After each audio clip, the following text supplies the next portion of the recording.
So how did you get roped into this? Like, how did you start out?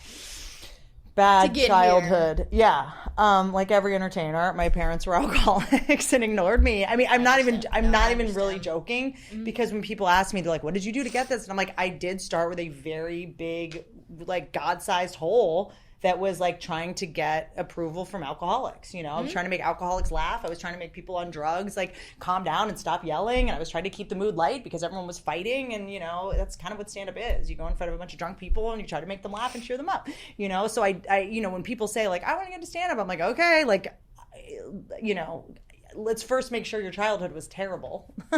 Fair enough. We even joke, a friend of mine is a comedian, Annie Letterman, and she talks about, like, you know, going through like childhood trauma and stuff, and we joke that like if you've been like molested as a girl, it's like doping in sports. It's like you have an advantage. Like the more trauma you have, the funnier you end up being.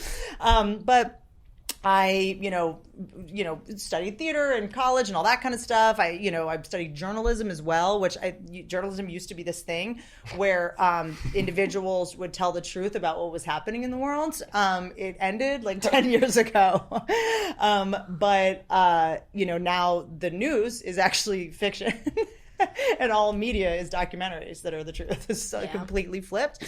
But studying journalism, I think, was kind of my way subconsciously. Like being a comedian, you're kind of like a silly journalist in a way. You're like,